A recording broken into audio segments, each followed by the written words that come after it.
Similarly, nung may isang sikat na artista na na-question dahil sa mga luxury brands at lagi nasa Fashion Week, na-question siya na mayroong 50 million na sing-sing, is the same question. Bakit ang net worth ng asawa niya na politiko eto lang at bakit hindi siya top taxpayer? Regardless siya. Why are we so afraid to ask the hard and right questions? The uncomfortable truth, the elephant in the room, takot tayo sa mga magnanakaw. Today on From the Heart, kasama natin ang isa sa mga tao na hindi lang basta tax expert, guys, kundi isa ring boses na matapang na nagsasalita tungkol sa sistema na halos lahat tayo nasusuka na. Lahat tayo apektado from working inside the BIR to becoming one of the most trusted tax advisors in the country. Siya nga po ay kilala bilang the tax whiz. Ito nga po, let's talk about taxes. Tax mo, tax nating lahat. Nandito po siya sa From the Heart ngayon, Sir Mona Brea. Grabe, lakas makabwisit ng introduction. Buwis. Diba? Kasi nga buwis, ang daming nabubwisit. Diba? Isang tax lang sakit na sa ulo, ang dahil mong beses binanggit yung tax. Kaya nga Parang yung binabayaran natin, ang dami, diba? Ang dami. At saka pagbayaran na ng tax, lahat ng tao nanlulumo. Lalo na kapag nakikita mo walang nangyayari sa binabayad mong buwis. Ayun na nga ang mahirap. Diba sabi ko nga sa'yo, mag-isang linggo lang ako sa Pilipinas, konting nood TV, radyo, lalo na pag nag-grab ka, manghihina ka kasi parang lahat namumblema, parang lahat sumasaklolo sa tulong ng gobyerno. Parang Yes, nasa na yung buwis na ayuda. binabayaran namin. Tapos ngayon yung ayuda, parang hirap na hirap kayong magbigay ng tulong pag kailangan na. Ay, naku po. Pasimula pa lang, meron na siyang pahaging agad. Pero Sir Mon, ako curious ako Sa dami ng mga pwede mong tahakin. Pwede ka sa corporate, pwede abroad, pwede negosyo. Pero ang pinasok mo ay mundo ng taxation, which is intimidating pa rin hanggang ngayon for a lot of people. Bakit nga ba itong tax ang napili mo? Ito yung time na na parang broken-hearted ako, tapos di ko alam gagawin ko sa buhay ko. Tapos gusto na akong papuntahin ng Canada ng mom ko. Tapos biglang nagkaroon ng opportunity to work on a good governance project. And you won't believe this. Even my friends until now, they don't accept the story as real. Feeling nila katang-isip ko lang. Na-meet ko yung dating former finance secretary, si Justice Stanislao. Tapos parang sabi niya, would you like to study corruption in BIR? Gusto mo ba mag-government? Tulungan kami dito? Ayoko! Kumbaga ang bilis ng sagot, di ako nag-isip. Tapos parang sinabi niya, ano ba yung plano mo? Ano ba ang gusto mo? At that time, DJ siya, parang hirap yung pamilya, yun yung na-bankrupt yung family business, na struggling pa rin kami. Kahit na sabihin mo na nagtuturo na ako sa San Beda noon, department chair na. Kumbaga, accolades wise, para medyo may sinasabi na. Pero hindi naman lahat na may sinasabi at matalino may pera. At that time, wala akong pera. Pero may sinasabi na CPA ka na, parang people look up to you. Pero yung pasok ng pera ang hirap. Tatlo-tatlo na yung trabaho ko, diba? Parang ikaw, 5-5, ganun. Parang lahat ginagawa ko na. So anyway, na-broken hearted ako. So parang biglang nag-crash yung mundo mo. Tapos wala kang makuha tulong sa gobyerno. Doon mo na-realize na at the end of the day, kailangan mahalin mo yung sarili mo kasi walang ibang sasalba sa'yo. Naranasan ko siya na dapang-dapa. Na pag tumunog yung telepono, natatakot ka kasi may credit card company nag-kolekta dahil may utang ka na hindi mo kayang bayaran. Naranasan ko yun. Willing na akong mag-migrate, umalis ng Pilipinas. Tapos kumatok yung opportunity na, anong gagawin ko sa gobyerno? Sarili ko, hindi ko matulungan. Ganon kasimple. Pero tinanong ako, ano ba yung gusto mo? Honestly, gusto kong mag-aral sa Harvard. Pero wala akong pera. Hindi kaya ng pamilya ko. Tapos sabi nila, the government can send you to Harvard. Tulungan mo kami, tutulungan ka namin. Noong time na yon, that was offered to you as scholarship. No, you have to work first sa BIR. And part of the program is not maging commissioner, pero yun yung partly direction. You will rise from the ranks and send you to Harvard. May ganun palang program sa government. Okay. Anong pagpasok mo ng BIR, pag-start, anong trabaho mo? Mangurakot. Ay, mangolekta. Uy, teka lang. Mangolekta Teka ng naman, buwis. kalmahan mo. Mangolekta ng buwis. Anong tawag doon? Examiner. Oo. Diba? Anong branch to ng BIR? Caloocan. Actually, Valenzuela. Pero na-move kami, in the middle of my first 3 months, na-move na kami sa Caloocan. Ito yung regional office ngayon ng BIR. So, nung in-offer sa'yo ni then Finance Secretary na mag-work ka muna with us. Study. No. Wala na siya sa finance note. Ex na siya, former finance secretary. To study the corruption. So in short, para akong espiya ipapasok sa loob ng sistema. Pinili nila yung branch na paglalagyan sa'yo? Hindi. ang pag-aaral ako buong BIR. So iikutin ko lahat. So nilagay ako doon, but I was also endorsed to the Office of the Commissioner, then Strategic Planning Office. Kumbaga lahat, umaattend ako ng meeting ng mga regional directors. Before that, hindi nila alam. During that time, Until now napon naman, ka. ngayon pag napanood nila to, Ngayon lang nila malalaman. Alam lang nila na nag-BIR ako, nag-aral ako ng corruption, pero hindi nila alam yung detalye na iniikot ko talaga yung BIR, lahat ng processes. Na pinasok ka doon para pag-aralan ng korupsyon para sana ma-resolba. Yes. In fairness, after the almost 2 years na stint ko sa BIR, may paper, may proposal. Merong solusyon. Which is until now, we are advocating for. So, sang-ayon ako sa'yo na parang, anong nabago? Parang komplikado pa rin. But it doesn't mean na hindi ko na-identify yung problem at yung solution. There was a proposal. During that time na 2 years ka nag-work sa BIR, para hanapin mo anong problema sa BIR, ano-ano yung mga nakita mong problema at ano-ano yung mga sinuggest mong solusyon sana? Actually, mabilis naman eh. Systemic yung problema. Yung corruption is embedded na sobrang lalim na ng sugat. Hindi lang siya cultural, hindi lang siya tao. Kahit siguro santo yung ilagay mong commissioner, it won't make much difference. Ganun na siya kalala. Yung naging proposal, this was 2010. Hello, 2026 na. 16 years after. And imagine mo yung pag-advocate namin every day, every month, every year kung paano namin pinapanatiling buhay yung advokasya kahit na yung realities, hirap ang tao magbayad, kinukurakot ng mga nasa gobyerno, and yet you need to keep pushing for reforms, genuine reform. So I published a paper, I submitted it to the Ateneo for my master's. It's really a blueprint of genuine tax reform, which is dalawa lang talagang solusyon, wala nang iba. Either i-fully digitalize mo siya or i-privatize mo siya. Meaning, hugutin mo siya, ibigay mo sa private sector. Pero as time goes by, syempre hindi naman ako lawyer, na-realize namin na yung palang pagpa-privatize might not be possible dahil yung pangungulekta ng buwis nasa constitution natin, government. So hindi mo siya pwede ipasa sa third party. Kaya ang proposal ngayon is to create or establish a National Revenue Authority na GOCC, parang PEZA, na hindi sila kumukuha ng pondo sa Congress, hindi sila napupolitika ng mga politiko, independent sila, parang Singapore IRAS, Inland Revenue Authority of Singapore. So magkakaroon tayo ng National Revenue Authority na pagsasamahin yung BIR at customs. So yung digitalization, privatization, magiging National Revenue Authority na GOCC, hindi siya fully privatized, pero fully digitalized. Pagsasamahin ng customs at BIR Oo, na kasi parehas parehong... corrupt eh. So para magiging mas corrupt. Nakakaloka, baka mauna Ay, hello pa tayo po. ipatawag Hello po sa sa mga Senado at commissioners. Kongreso. That was 2010 and it's 2026 now. Bakit hindi nagawa yun? Kasi parang wala naman talaga silang intensyong alisin. Kasi pinagkakakitaan siya, cash cow siya ng pag-eleksyon. Paano siya naging cash cow pag election ng BIR? Cash cow, syempre yung mga campaign donors, hindi mo pwedeng i-audit. Pag in-audit mo, hindi magagalit yung mga padrino nila. Yung mga appointments sa BIR, yung mga reassignment, syempre maraming politikong tumatawag, nakikialam. So kapag kakaalyado nila, political dynasty, family businesses, whether A or V, kung ano man apelido, diba? Hindi mo basta mahahawakan yan. Ang tawag dyan mga untouchables. So nung examiner ako, naranasan ko isang malaking political dynasty. Nga ka talaga, te. Nag-audit ka, billion yung na-compute ko. The following day, nawala yung docket, may post-it na lang. Tapos may pera sa drawer ko. Ano ginawa mo doon sa pera sa drawer mo? Kasama sa pag-aaral yun, i-donate mo eh. Kire-report ko, lilista ko, tapos i-donate ko. Pero ang point is, hindi lahat ng examiner ginusto nilang tumanggap ng lagay. Yun yung ayaw tanggapin ng lahat. Feeling nila, masamang tao lahat ng examiners. Hindi, yung iba gipit lang, maliit sweldo mo, inabutan ka, ano gagawin mo?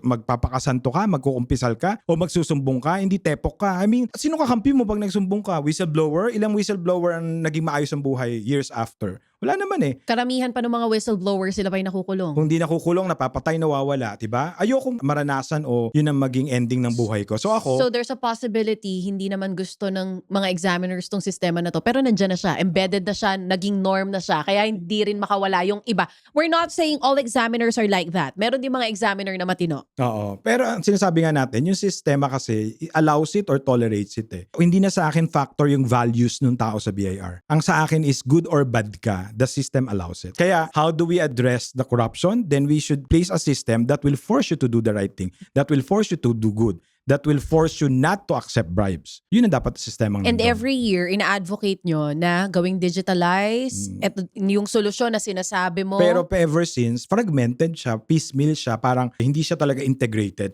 So every administration, they make it a campaign mula sa matuwid na daan, 'di ba, sa comprehensive tax reform. Sumusuporta tayo, pero makikita mo in the process, mapoproteksyonan pa rin yung makakapangyarihan, hindi pa rin magagalaw yung mga kaalyado nila sa politika, which is bad kasi nga BIR and Customs, whether you like it or not, are both political bodies Appointed ng presidente yan. Do you honestly think pag in-appoint ka, papayag na ibestigahan mo yung pinsan niya o yung House Speaker or etc.? What can we do with that? Dapat hindi political appointee? Hindi, dapat nga is ma-modernize yung buong ahensya na hindi na siya coterminous sa presidente. Meron ng board, meron talagang CEO na malaki ang sweldo, parang BSP, na they will run the institution, the agency, as private, as corporate as possible. Sino pipili ng CEO that will run it? Well, it can be elected by the board. It can be endorsed by the president. Either way, ang point is, hindi siya coterminous or at the whimsical decision ng presidente na papalitan. But how can we be sure na pag ganyan na yung ginawa natin, mababawasan or mawawala yung corruption? Because there will be accountability din na kapag hindi siya nag-perform, tsugi siya kahit pa siya yung paborito ng presidente. Ngayon kasi, performance is based on the political,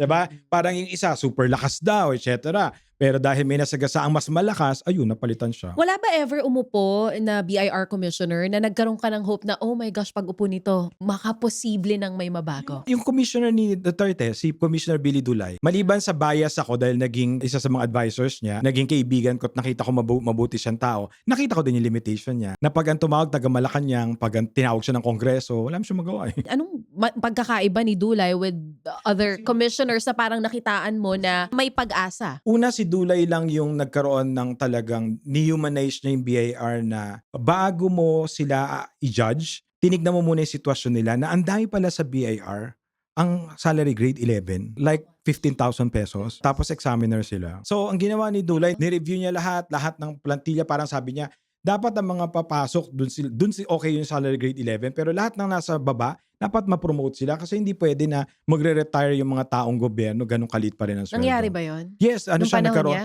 nagkaroon talaga ng mass promotion. At the same time, may mga naimbestiga, may nakasuha, may nag-retire. So, ibig sabihin, binalanse niya. Mass promotion, nadagdagan ba yung sweldo ng mga nasa lower ranks?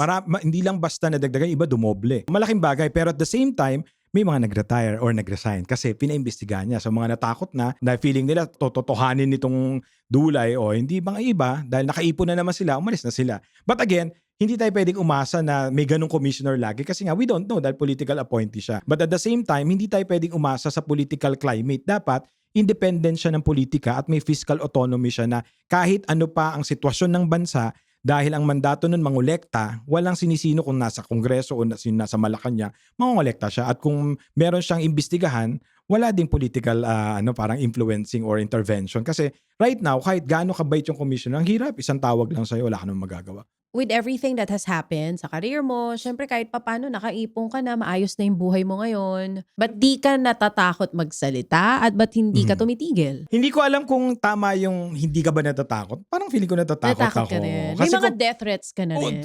parang na-immune na nga ako sa death threats. Paano? Like ano? Pinakamalala yung Farmally na nag-witness ako sa Blue Ribbon. Araw ng flight ko to Harvard, my office got a call, sinabing flight na details ko, sinabi na may nagpapatay sa akin. Tapos nung tinawag sa akin nung staff ko, sabi ko lang, pag tumawag ulit, pakisabi, i-rebook nila. Mahal kaya mag-rebook? Tinaan mo na lang sa biro? Oo, pagdating ko ng Harvard, nagkasakit ako 1 week.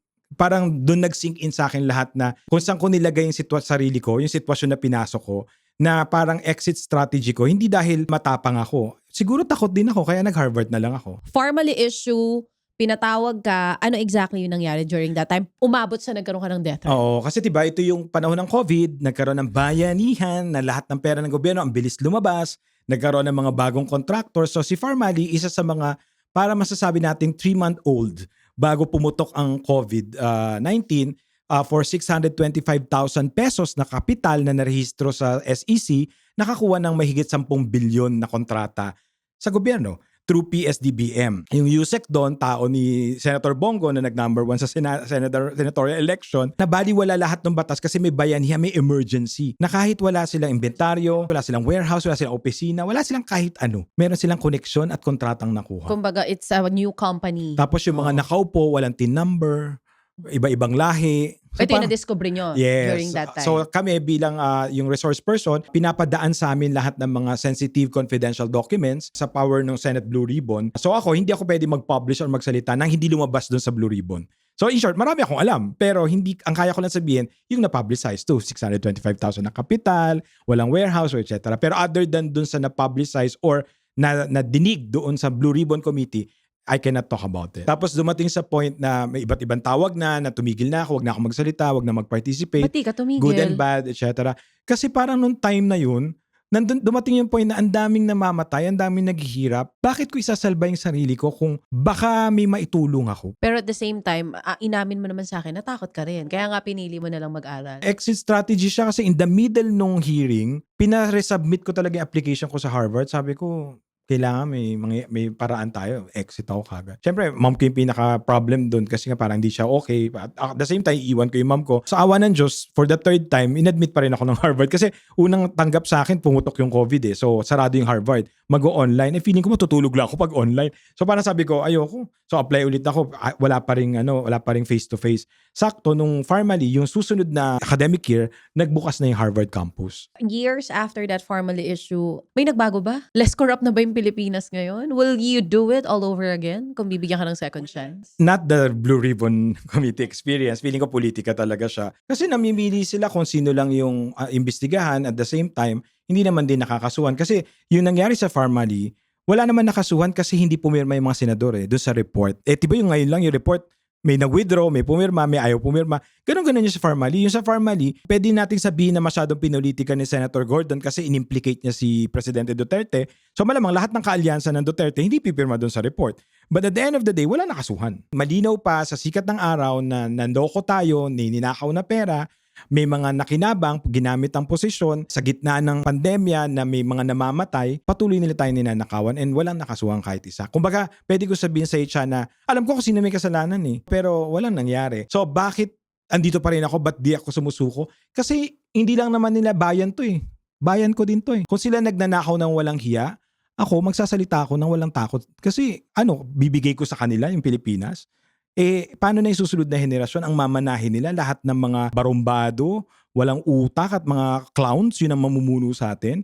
Siguro ito yung period na pinakikita sa atin ng Diyos. Kung ano yung mangyayari kapag wala tayong malasakit sa isa't isa. Kapag inisip lang natin sarili natin. Kasi sana may matutunan tayong lahat na whether Duterte, Marcos, etc.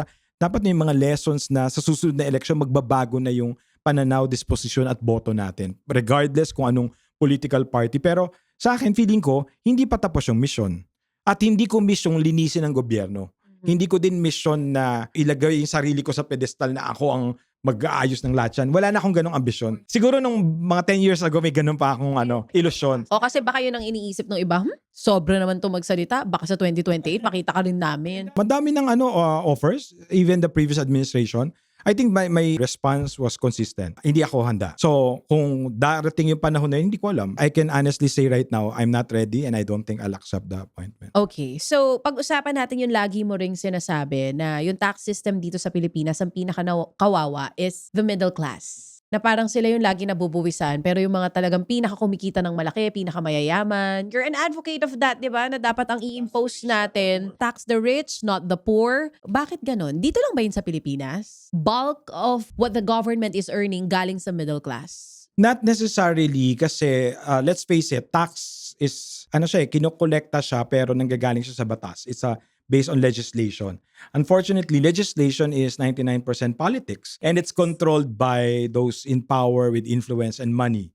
Kaya nga ngayon dumating na tayo sa point na dun sa libro ko na pinublish sa nilon sa Harvard na Reimagining the World Without Corruption, nakalagay dun na ang corruption hindi siya very simple, complicated siya. Kasi tulad ngayon, hindi lang ito about accumulating wealth. It's now a combination of accumulating wealth and power.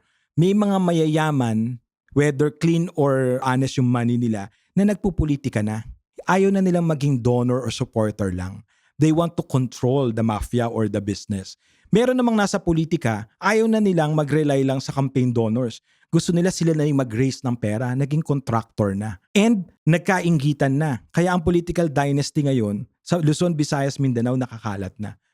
For all we know, dahil taga Manila tayo, meron tayong mga hindi kilalang political dynasty na lumalaki na. And magugulat ka pag talagang pinag-aralan mo siyang mabuti, karamihan sa kanila, kung hindi sila ang may-ari ng mga lupang inuupahan ng SM, ng mga malalaking establishmento, kasi nabili na nila yung lupa, na manipulate nila yung valuation, nabili nila ng mura, hindi sila nagbabayad ng buwis. Kumbaga talagang unexplained wealth to the max. Pero dahil nasa mga countryside sila, hindi pa natin masyadong alam. Bigla na lang silang susulpot isang araw. At nakakatakot yun kasi without us realizing, hindi foreigners or dayuhan ang nananakop sa atin, kundi yung mga ganid na ilang pamilya o Pilipino na tinatawag natin ngayong political dynasty. Thin dynasty lang sila ngayon. Fat dynasties na yung tawag Saka sa kanila. nakakatakot yung DJ siya, yung hindi lang nila kinamkam yung mga lupa, pati yung negosyo. Kasi mamamatay yung maliliit Sila na dahil rin ang- kontrolado nila eh. Sila na rin yung kumokontrol ng karamihan sa mga negosyo sa mga Correct, probinsya. magugulat ka. At makikita Huwag tayong ninyo, lumayo kung taga saan ka. Nito to, based on studies, kung saan yung may mga pinaka mahihirap na lugar dito sa Pilipinas, i-search nyo po, nandun ang political dynasties. At Totoo ang yan. mga political dynasty, hindi po sila pinalalakas na dahil nasa posisyon po sila. Hindi po. Lumalakas po sila dahil nakokontrol din nila ang negosyo. Hopeless na matax natin yung mga pinakamayayaman talaga dito. Kasi may mga proposals na ginagawa ngayon. Yung pagpapababa ng presyo ng langis, babawasan yung excise tax, may mga gano'n. Alisin nyo na rin ang VAT and all that. Pero may mga nagsasabi na, wag na lang yan, why not just tax the rich para mas kahit papano mabawasan daw yung hirap ng ilan sa middle class and low income earners. What's Sige, your take on that? babalikan ko yung fuel tax sa wealth tax. Doon muna Okay. tayo sa kaya ba? Kaya pero kailangan maniwala tayo sa kapangyarihan ng people power. Anong ibig sabihin? Tignan mo yung travel tax. Lahat sila ngayon may I abolish travel tax. Kaya nila ginawa yun kasi pampakyut din yun sa kanila eh. Exactly my point, DJ Sha. Takot pa rin sila sa taong bayan. Yun ang nakakalimutan natin. I object, Your Honor. Talaga ba takot sila sa taong bayan? Ang laki-laki na ng ninanakaw nila sa atin. Wala pang nakukulong sa flood control scandal, pero sarap pa rin ang mga buhay ah. Hayahay pa rin ah. Natatakot pa ba talaga sila sa Takot atin? sila sa taong bayan. Ang problema, hindi united ang taong bayan. Dahil hindi nagkakaisa tayong mga Pilipino, nagkakaroon sila ng alibay, segue, or palusot sa paggamit ng social media, ng mga trolls. Pero babalik ako dun sa takot sila, DJ siya. Takot na takot sila. Kung ba't ang travel tax is ma-abolish, kahit anong anggulo mo tignan, pagbibigyan nila tayo para ma-pacify ang taong bayan. It's actually the smallest, the slightest, easiest thing that they could do. Pero at least gumalaw sila. Kaya pwede natin gamitin yung same pattern or line of thinking para ma-realize ng taong bayan na if only we will unite, walang sinong political dynasty ang magsusurvive. Because anytime, pwede silang ma-impeach, makasuhan, or mabash at totally mawala at matalo sa susunod na Eh eleksyon. napopolitika din ang impeachment. Exactly. Kaya nga, ang point ko dito is, hindi tayo dapat tumigil sumali sa conversation or usapan. Kasi pag dumating yung point na hinayaan natin yung mga trolls, mga walang alam, na mahilig magsabing tayo ang bobot, walang alam, makokontrol nila, magiging echo chamber nila yung usapan na pink lang, dilawan lang, kaya kay ganyan. Hindi, ako ilang beses na, proud akong sabihin kaibigan ko si VP Lenny. But it doesn't change the fact na yung policy na discuss or pinopropose ko is based on facts. So, gagamitin mo sa akin yan, gagamitin ko sa yung World Bank data, IMF data, OECD data. So, hindi mo pwede sabing opinion ko lang yan. Pinag-aralan ko yan, hindi ako nagising na alam ko na lahat yan.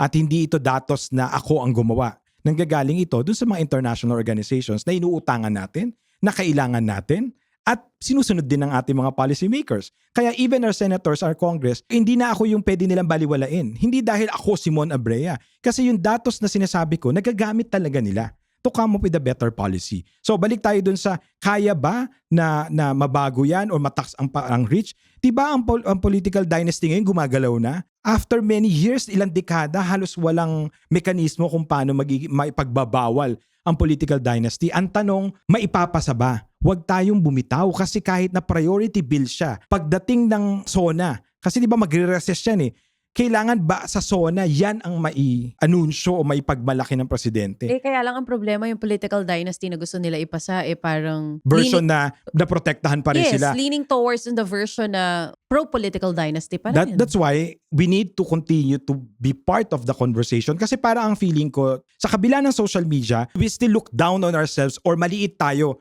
Parang si DJ Cha, mas malaki yung circle niya kaysa sa circle ni Mon Abrea or mas malaki yung circle ni Nadine Lustre kaysa sa circle ni Mon Abrea. Hindi. Pare-pare tayo Pilipino. We have to make sure that we protect that space and that we contribute into the discussion kasi kung hindi, mas lalakas ang boses ng mga may vested interest or walang alam. Kaya yung walang alam, na i-impluwensyahan sila. Ako hindi ako kahit sa mga pamangkin ko or sa mga empleyado, hindi ko ini-impose ko ano yung opinion ko or sinasabi ko. But I keep asking them, watch the interview, read the articles, watch the news, then you try to decide, weigh in. Hindi ko pinipilit na, hindi, ganito yan, isuspend yung excise tax, etc. Hindi, weigh in. O, pagka sa tingin mo, yung datos na pinresent ko is acceptable sa'yo, o then make a decision.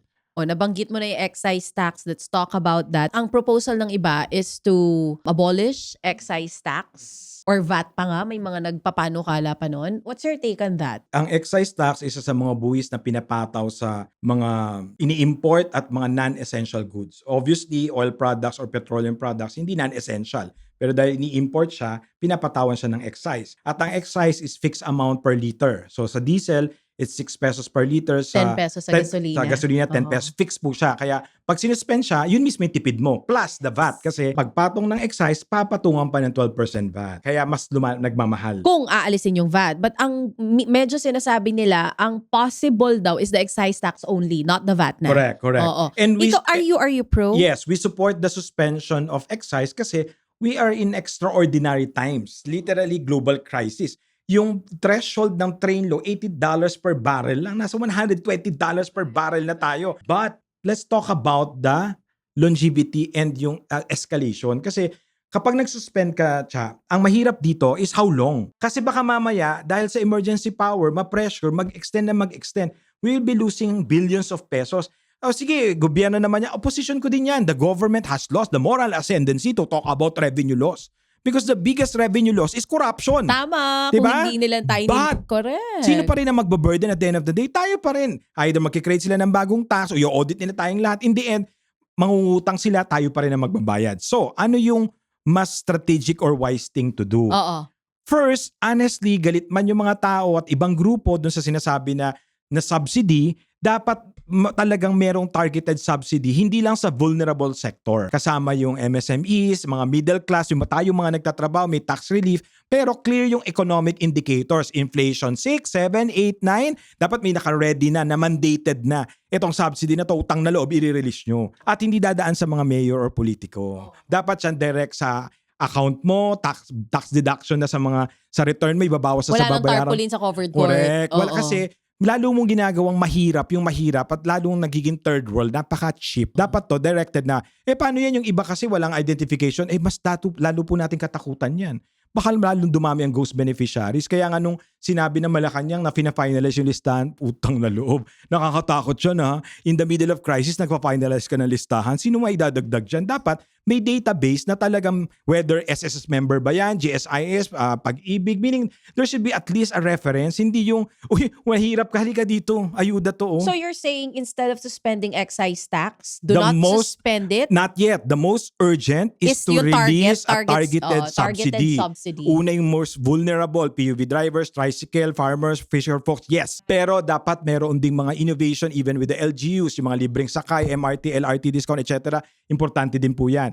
Pero dapat may para sa middle class or employees and MSMEs, which is tax relief. Pinakamadali tayo. Bakit? Kasi kung tutuusin, kung yung national ID at yung TIN at lahat ng IDs natin, na isa po tayo sa pinakamaraming ID sa buong mundo, kung yun ay iisa lang tulad ng sa US na namomonitor talaga yung income and expenses natin, madaling identify sa 118 million na Pilipino, ilan yung may walang trabaho at kailangan ng ayuda or subsidy. Oo, kaya lang mahahabol pa kaya natin kasi baka paglabas itong episode na to, napirmahan na ng Pangulo yung suspend excise tax. That's why, whether masuspend siya or hindi, sinasabi lang natin, sandwich approach yan. Dapat may ayuda na na-release, targeted subsidy, pero ang suspension hindi mo pwedeng i-prolong kasi every week, every month, may revenue loss yun. Na-compute na yun, aabot ng 126 to 160 billion. Pag dinagdag mo yung VAT, aabot ng 200 billion. Are we ready to lose or give up that revenue? I'll talk about the other unintended consequence nun. Pero ang sinasabi ko, dapat may another round ng subsidy kasi hindi kasalanan ng mahirap ng jeepney driver, ng tricycle driver na tumataas yung presyo.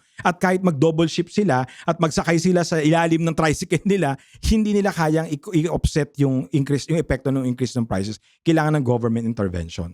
So yung 4-day work, I think even the private sector should also consider that. Kumbaga dapat tulong-tulong pati private sector, tumulong kay sa empleyado nyo, magbigay kayo ng gumawa ng way para mabawasan yung consumption natin, etc. Kasi ang biggest threat dito, DH, na hindi pa pinag-uusapan, na parang kalmadong ang Malacanang, which is also good para hindi matakot ang tao.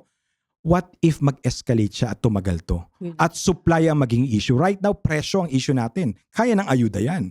Pag supply na issue, saan tayo kukuha ng langis? Wala tayong alternative. Wala. Even our renewables are not enough to even last us for 24 hours. Magandang balita, over the weekend, yung mga first world country, nag-agree na to allow a safe passage dun sa Strait of Hormuz. So ang punto natin, suspension can help mitigate or cushion the impact of inflation, but the unintended consequence, 50 to 70% ng consumption mayayaman. So makikinabang din yung mga hindi naman dapat tulungan kasi kaya naman nila yung sarili, afford naman nila. Pero sila yung mas makikinabang kasi sila yung maraming SUV, naka-centralized aircon ng bahay, at may malalaking kumpanya and industries, makikinabang silang lahat. Kasi nga, yung mahihirap, the bottom 10%, wala pang 10% yung consumption nila. Pero sila yung pinaka-vulnerable kasi sila yung namamasahe, sila yung maapektuhan na mababawasan yung laman ng basket nila sa grocery kasi tataas ang presyo. Kaya hindi siya chicken and egg. It's really weighing in. Suspension is good but will favor everyone and revenue loss is bigger.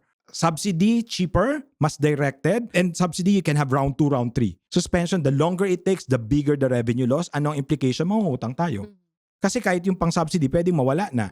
Kaya nga ang proposal ko, hindi lang yung automatic suspension ang dapat nasa batas. Even yung subsidy para hindi na tayo nakaabang, mukha tayong kawawa sa Congress na habang nagbabangayan sila doon, wini-wish natin ipasa na nila yung batas ng emergency power or whatever we need. Dapat ilagay na siya sa batas para even din si government, DSWD, DOT, whatever, hindi sila nakaantay on feeling matalino, nag-assess sila kung magre-release sila ng subsidy or hindi. Malinaw na, nakalagay na sa batas, pag pumalo ng 7% na inflation, may automatic subsidy level 1 or batch 1. Parang feeling ko minsan talagang utak, pulpul eh. Parang hindi talaga pinag-isipan yung mga batas or yung mga polisiye. Diba, imagine mo bakit yung suspension ba't may limit? Bakit 3 years lang yung automatic suspension? Kasi hindi natin in-anticipate na magkakaroon ng gera. Dapat nasa gaan natin yan. Paano pag biglang nagkagera ulit? Saan tayo hugot ng pera or ng enerhiya o ng langis? Hindi tayo handa eh. But are other countries prepared ba sila? Mayaman sila. Hindi tulad natin. Yung tulad natin, mayaman. So kahit hindi sila prepared, okay lang dahil may huhugutin sila. Tayo, ang supply natin, dear, 60 days. So yun yung paulit-ulit ko sinasabi. Kalmado si Presidente kasi meron konti pala nababawas. Kung mag-escalate at mag-extend to until December, saan tayo kukuha ng... actually, yung supply daw natin good for until April. Yes. So yung May onwards, hindi natin sure And that is saan next tayo month kukuha. siya. Yeah. Ano tayo, mag-alampara na tayo next, sa June? I mean, wag naman sana. Hindi nga ang point ko are we not thinking about that? At yun yung nakakalungkot kasi we are now at the mercy of these politicians na puro sarili at politika ang iniisip. Kundi naisip ng mga legislators natin and people who are in power na baka magkagera, mangyari to, itong crisis na meron tayo. Ano pa ang mga dapat pinaghahandaan na nila na ngayon hindi pa nila naiisip? Alam mo, connected nga dyan, yung climate change. How come that we keep promoting renewable energy and yet none of the government offices are using solar panels? Oh well, I will stand corrected once the information is available. Ang sinasabi lang natin, dapat dyan nationwide na ina-adapt. Kasi how can we promote sustainability when the government does not invest on what we are promoting, diba? So sa akin yung malaking bagay. Then related dito, di dapat meron na tayong alternatives para hindi tayo nakadepende lang sa langis or sa coal. Kasi even yung EV, ang sarap pakinggan. Oh, let's do electric vehicle, etc. Saan nagkarga yun? Anong gagamitin nung pinangkarga ng kuryente na yun? Coal pa rin. So dapat talagang holistic yung approach, whole government and holistic. But at the same time, yung sustainable, hindi yung pang next election lang. Kasi yun ang nakakatakot. So dapat pinaghahandaan na natin ang climate change. Matagal na. Too late na tayo, siya. So hindi pa ba tayo ready Kasi for that? kung napaghandaan natin siya, hindi tayo ganito apektado. Kasi may renewable energy sources sana tayo. May alternative sources sana tayo. Right now, wala. Kung ano man yung alternative natin, not sufficient to even power Metro Manila. That's the unfortunate reality that we are right now. And I'm not threatening or tinatakot ko yung taong bayan. No. Sinasabi ko is, ito yung dapat nating tignan na habang nagbabangayan sa Kongreso, yung mga pulisiya at batas na dapat pinoprotektahan tayo, nakakalimutan na iisang tabi kasi i-issue nila whether yung impeachment, which is rightfully correct kung talaga namang may basihan. Pero ang point is, yun na lang yung kumonsumo sa oras nila. Habang pinapasweldo natin sila, tayo nagtitiis sa taas ng presyo, nag-aabang sa ayuda, at umaasa na pagka magkaka-emergency power ang presidente, tutulungan tayo. Samantalang, yun ang mandato nila. Pero walang kasiguruhan. Let's go back to our topic about taxation dito sa Pilipinas. Ano bang exactly model natin ngayon sa taxation ang para sa'yo dapat hindi ito eh? Sa akin, una, more than 30 ang taxes and fees na kinokolekta ng gobyerno. From national to local, sa bawat bintana ng government agencies, ang daming kinokolekta. Kung nagnenegosyo ka, mas maramdam mo yan. Kung hindi ka nagnenegosyo, sa presyo mo mararamdaman yan, sa serbisyo. Kung ako ang tatanungin, unang-una dapat ipagkaloob, bilang umaasa tayo na magiging upper middle income country na tayo, sana yung unang 1 milyon na kita ng bawat Pilipino, tax exempt muna. Kasi yun lang yung paraan para matulungan natin yung sarili natin, yung isa't isa, makabawas sa utang, makamove on ba sa kahirapan. Kasi imagine mo, 250,000 lang yung exempt. In excess doon, may 15% na. Pag lumagpas ng 400,000 yung kita mo, may 20% na. Habang yung mga bilyonaryo walang binayaran. Kasi kung saan-saan shell company nakatago ang kita or nailabas na sa ibang bansa. Dapat bawal maging mahirap at hindi dapat mahirap magkaroon ng savings at investment. Imposible at this point, sa 118 million na Pilipino, tanongin mo ilan dyan yung may savings that would last them for 6 months na hindi nila kailangan magtrabaho. Baka halos wala. Kasi iilan lang tayo na kahit papano sinuwerte na maayos ang trabaho na yung sipag natin na babayaran, na nakukompensate. Ang sinasabi mo, ba tamad ang mga Pilipino? Hindi, ang dami dyan. Mas masipag pa sa ating dalawa. And yet, ang kita nila, wala pa sa 1 hour ni DJ Chacha. Ay, sana Diba? true. Sana Hindi, pero naman ang point totoo. is, ganoon yung Hindi well disparity. compensated. Ganoon yung Oo. injustice. Yeah. Dahil ito yung sistema na kaming mga may kumpanya, hindi rin namin kayang pasweldohin ng kasing laki sa UK or sa US yung mga tao namin dito sa Pilipinas. Bakit? Ang dami din buwis na babayaran. Ang laki din ng gastos. So, gobyerno muna dapat ang magtikis. Kaya nga sinasabi ko is, ano dapat ang unang gawin ng gobyerno? Honestly, magtipid. Kasi parang waldas-waldas din no? Palibasa, hindi sila nagbabayad ng buwis. Che. So, it's definitely flawed, yung tax system Yeah, natin. so una yung income So, yun tax, na muna, i-correct natin. ang ganda nung una sinabi mo, first 1 million pesos Dapat na wala mo ng income, buwis. wala mo ng tax. Yes. And from there, we make sure na as you move up to the ladder, nakokolektahan. Kasi imagine mo, yung nung train law, nung dinideliberate yung train law, ang isa talaga na surprise ako siya, na yung kumikita pala ng milyon-milyon, I think 0.1%. Ibig sabihin, ganoon kakonti. Ngayon, baka halos wala na. Saan sila napunta? Paano nila na-divert or naitatago yung kita nila? Bakit tayo lang ang nakakapture nung net? Kasi nga may bank secrecy, may politika, diba? May impluensya, walang data talaga na si Amon Abre pala bumili ng penthouse sa Rockwell. Kung hindi pa nahuli si Diskaya, hindi malalaman may 30 o 40 sasakyan na smuggled pa yung iba. Ang lungkot naman ng katotohanan na yon. 2 terms, 2 presidente, siya contractor. Hindi lang Duterte, pati Marcos, almost 10 years. May tax clearance every year. Paano siya na-issue, na-clear ng BIR? Hindi ba ganun ka-obvious yung ninanakaw niya at hindi binabayaran buwis? Sa akin, siya more than blaming or complaining, it's disheartening bilang Pilipino na naniniwala na honesty is the best policy and Filipinos are honest and hardworking people in this planet. Parang naloko ako na, and to think, yun pa yung business namin to help people pay the right taxes. Yung mismong ahensya na dapat nangongolekta ng tamang buwis, na kaligtaan, na pabayaan, na palusot tong mga to, habang yung maliliit, kung habulin nila at i-assess nila, wala silang pakialam kung magsara o mangutang yung mga taxpayers. Kaya nga ang pakiusap ko sa bagong commissioner, kung totoong may malasakit ka, tulungan mo yung maliliit at ikulong mo utang na loob yung involved sa flood control. Kalimutan mo na yung family, at least yung sa flood control. Kasi obviously, ako kayang-kaya kong sabihin kung sino dapat kinakasuhan. Bakit wala pa rin nakakasuhan? Ang linaw ng tax code siya Unexplained wealth is a prima facie evidence of tax evasion. Ibig sabihin ng prima facie, hindi mo na kailangang mag-imbestiga pa, maghanap ng dokumento. Simple lang kung ang kinikita ng isang congressman, halimbawa na si Saldico, wala pang 300,000. Paano nakapag-birthday ang anak niya sa Dior sa Paris? Paano nakapag-aral sa ibang bansa? I-compute mo lahat yun. Pag lumagpas yun sa 300,000 times 12, unexplained wealth, nasaan ang tax return? Lahat may buwis dapat. We can talk about the last 30 years of your successful career as a lawyer. Nasaan po yung tax return? Similarly, nung may isang sikat na artista na na-question dahil sa mga luxury brands at lagi nasa Fashion Week, na-question siya na mayroong 50 million na sing-sing, is the same question. Bakit ang net worth ng asawa niya na politiko eto lang at bakit hindi siya top taxpayer?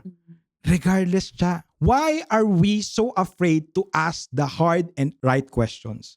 The uncomfortable truth, the elephant in the room, takot tayo sa mga magnanakaw. Babalik tayo doon kasi sabi mo takot ang mga politiko sa taong bayan. Hindi takot ang maliliit. Baliktad Takot tayo kaya yung iba natatakot magsalita. Natatakot tayo kasi baka mauna pa tayong makulong pag nagsalita tayo kesa doon sa mga magnanakaw sa gobyerno. Well, then pwede natin sabihin na parehas takot.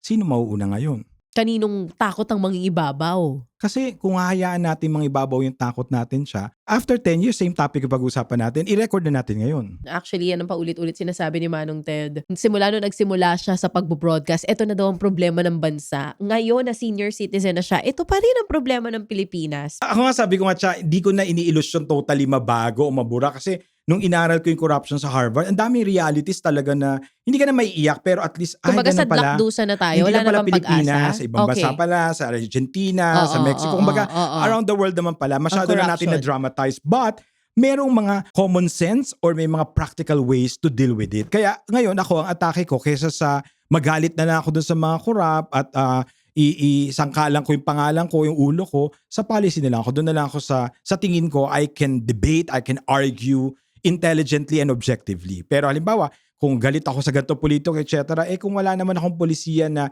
mapopropose to deter or to stop somebody like him in doing that, hindi na ako mag-comment, hindi ko na-aksayin yung oras ko. Doon ako sa may policy ako na pwedeng i-propose, hindi man kita mapakulong, hindi na maulit yung ganyang sitwasyon. Kaya sobrang parang siguro every week yata may bago kaming policy na pinopropose at sinusulat natin to, hindi lang publish. Pinadadala sa presidente, sa DOF, sa Senate. May mga sumasagot in fairness at may mga bill na gumagalaw in fairness, pero hindi ka pwedeng tumigil until maisabatas at hindi ka pa rin titigil doon. Dapat ma-implement ng tama. Hindi ka pwedeng tumigil maging mabuting Pilipino. Hindi ka pwedeng magpahinga para sa ikabubuti ng bayan kasi hindi nagpapahinga yung mga magnanakaw. Hindi tumitigil magnakaw yung mga magnanakaw. Kaya pag napagod tayo tayong dalawa na lang to, pag napagod tayong pag-usapan to, wag na tayong magulat o magreklamo kung ba't mas yumaman yung mga magnanakaw at hindi napanagot yung mga magnanakaw. Kasi isa tayo dun sa mga napagod na, sumuko na lang. So sa akin, sige, takot tayo sa kanila, takot din sila sa atin. Anong takot na mananaig? Yun ang magiging kinabukasan ng bayan. If you have one word for BIR today, anong gusto mo sabihin? Kulong. Yung tax code merong powerful provision perpetually disqualifying a public official.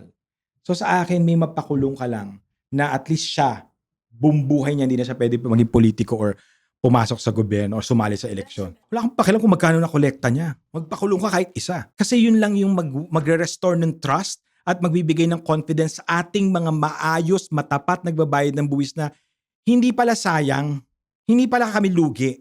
Kasi yung ahensya pala, hinahabol yung hindi nagbabayad. Napoprotektahan din kami. Kasi hindi lang maliliit double ang whammy hinahabol. Hindi lang siya hindi nagbayad.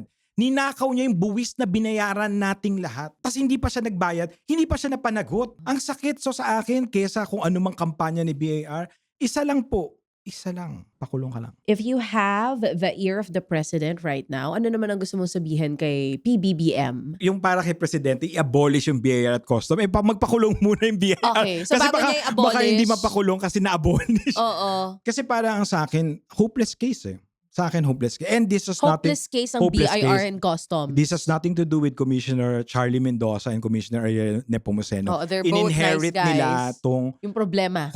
very corrupt system na to. And I think in the goodness of their hearts, they know it's very, very difficult to solve it. Pero may pag-asa. Kung i-abolish sila parehas, Other than that. wala nang pag-asa. Hopeless case na talaga. So yon ang message mo kay Pangulo ngayon. Yes po, kung meron ako isang bagay na sa tingin ko sa dami ng problema at palpak niya sa administrasyon na to, tingin ko ito yung magiging best legacy niya. At ako, willing na ako mag-move on at kalimutan na lahat. Pati lahat ng interviews ko na may sinabi ako tungkol sa estate tax nila, etc. Kakalimutan ko na lahat. Let's establish National Revenue Authority to replace BIR and Customs. Pero kung pwede natin i-delay yun, kung may papakulong si BIR. Ang hirap, di ba? Kasi gusto ko may napakulong, ipa-abolish. okay ka na. Oo. Tapos di ba, as we speak, nalalapit ng filing ng annual income tax return. Parang saan kahuhugot ng lakas ng motibasyon to pay taxes habang nakikita mo kung paano nila ninanakaw at walang pananagutan at all. Obligasyon natin yun. Wala tayong magagawa but to Pero pay our taxes. sa sinabi mong yan, susundutin kita dyan. obligasyon din natin na masigurong magamit na tama yung buwis. I love what you said. Yung hindi lang pagbabayad ng tax ang obligasyon ng bawat Pilipino. Dapat bantayan kung saan napupunta yung bawat sentimo na pinaghihirapan And natin. equally important, sa susunod na eleksyon, isipin mo yung bawat piso na binayad mo, ipagkakatiwala mo ba yan dun sa i-check mo, i-shade mo sa balota. Kung yes, o bahala ka na kung sino man yan. Basta, yun na isipin mo, bawat pisong binayad mo ng mga ninuno mo, ng nanay mo, pati yung kinabukasan ng anak mo, pagkakatiwala mo ba sa kanya? Hindi yung dahil binigyan ka ng 500 o 5,000, kinalimutan mo na lahat. Hindi yun. Kung kaya mo ipagkatiwala ang kinabukasan, wag na yung bayan ng anak mo, ng pamilya mo. Sige, yun na iboto mo. Parang kung ganun, kung consensus voting tayo, baka may pag-asa. Baka kahit yung anti-political dynasty di na kailangan kasi magiging consensus na yung bawat Pilipino. Pero kailangan maniwala tayo na yung kapangyarihan nasa atin at magtiwala tayo na we can wield that power. Kasi kung mananaig yung takot, mas kikita sila. Iniwala ako na may pag-asa tayo pero nakadepende siya sa bawat isa sa atin. At yun yung mahirap. Ang daling mag-usap kung nagkakasundo tayo parehas opinion natin. Pero yung kaya mo pa rin respetuhin at kaya pa rin natin magkaisa kahit na magkaiba yung perspektibo o opinion natin. Yun yung dapat manaig na yung kapakanan ng bayan, yung pagmamahal sa bayan, hindi natin kailangan magkaroon ng parehas na opinion o paniniwala. Pero dahil mahal natin yung bayan at yung kinabukasan ng Pilipinas at ng mga anak natin, sisiguraduhin natin na ipagkakatiwala natin hindi lang yung gobyerno kundi bawat pisong binayad natin dito sa mga taong ihahalal natin. At saka dapat isa lang ang boses natin pagdating sa paglaban sa korupsyon. Kahit iba-iba yung sinuportahan natin in the past election o yung susuportahan natin sa susunod na eleksyon, pagdating sa korupsyon, pagdating sa pagnanakaw sa pondo natin, dapat isa lang ang stand Ako siya, natin meron doon. ako sinabi dyan, kahit ano pa yung partido o anong kulay, pag ninakawan po tayo, ang tawag po doon, magnanakaw. Wala pong ibang tawag doon. Kahit anong kulay at anong apelido, kahit ang political dynasty o hindi, kahit pa si manirista siya, pari siya, ano man ang kulay o background niya, pag ninakawan po tayo, ang tawag doon magnanakaw. So, wag tayong mag-away o ipagtanggol. Wag po tayong magpaka-lawyer. Ano po ba ang talent fee natin? Hindi naman nila tayo binabayaran, tayo ang nagpapasweldo sa kanila. Parang feeling ko ang daming nasasayang na energy at opportunities kasi lagi tayo nakikibaka sa maling paraan o maling dahilan. Kaya ako, sabi ko nga, yung PQ ko sa page ko, dumating ako sa point na hindi dahil gusto ko lang patulan. Kasi ilang beses na ako nasabihang bobo, ipokrito, bayaran. Para sa akin, ano ba yung totoo? Doon wala naman nagsabing chubby. At least doon masaktan ako, diba? Hindi mo naman ako pwede sabihan pangit ngayon. Baka 10 years ago, tanggapin ko yan. Pag ngayon mo ako sinabihan, Aray ko po. papa-audit talaga kita sa BI. Huwag natin aksayin yung oras natin doon. And let's continue to have that conversation na sana yung magiging common ground or shared values or interests natin. Mahal natin yung bayan natin. Regardless how we express it, regardless how much taxes we pay, regardless who we support, doesn't matter. Pilipino ka, Pilipino ko, kapatid mo nasa UK, Pilipino siya. It doesn't change the fact na nasa ibang bayan ka. Ako nasasaktan din ako doon yung parang, wala kayong pakila, wala naman kayo sa Pilipinas. 10% po ng GDP natin ang galing sa kanila. Hindi po ba natin maisip na yung mga sinasabi nating OFW na bagong bayani, isa sa nagsasalba ng ekonomiya natin? Whether they enjoy their lives there or not is none of our business. But the remittances alone, as a matter of fact, keeps our economy afloat. And that's Economics 101. Diba? Maraming salamat, Professor Mon Abrea. Sobrang Diba? dami ko natutunan. Nakakainis kasi, Sabi ko na, kulang ang 5 oras pag tayong dalawang nag-usap. Oh my God, akala ko 2 hours pala. Pero invite them to still download yung iyong app sa kanilang mga iOS and Android phones and also your book, of course. Saan kanila pwede rin i-follow? Go, Sir Alam mo, sa Mon. totoo lang, patuloy pa rin nating pinopromote ang Pilipinas. And just today, together with PESA, nilaunch natin yung Why Invest in the Philippines. Diba, imagine mo, ang daya mo sinabi, tapos biglang kabig ka, promote ka ng Pilipinas kasi we cannot wait for everything to be perfect before natin i-promote ang Philippines. And sana, kung sama-sama tayo sa pakikibaka laban sa korupsyon, sama-sama din tayo sa pag-promote at angat ng Pilipinas.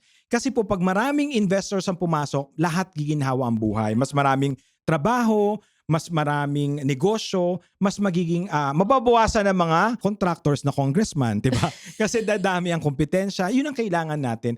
Saka parang sa akin, wala namang monopoly ng talino o excellence. Sana collaboration talaga, magtulungan tayo. Kung ano yung magandang idea, pick up natin, tulong natin dito, etc. But at the end of the day, pagkasamaan, pagpagnanakaw, dapat magkakaisa tayo. Wala dapat deviation or walang second, third party. Dapat iisa lang yung partido natin, Team Philippines. Oo, unity in fighting corruption. Diba? Yeah. Perfect yun. Gusto ko yun. Oo, maraming salamat, Sir Mon. Salamat, DJ Sha. Every time kausap kita, dami ko natututunan sa'yo, and today, ang dami mo na naman na naibigay na, di ba, Salamat. wisdom sa mga nakikinig at nanonood sa atin. And I do hope na kung saan man ang susunod mong tahakin, maging masaya ka at mas maging successful ka. But thank you so much for doing what you're doing. Baka pag nakita nila ng isang Mon Abrea hindi tumitigil sa pagiging matapang sa pagsasalita against corruption, baka mas dumami pa yung mga tulad mo na lumaban din sa korupsyon. At wag na rin matakot na magsalita against what we're seeing na hindi maganda dito sa gobyernong ito. So once again mga kapatid,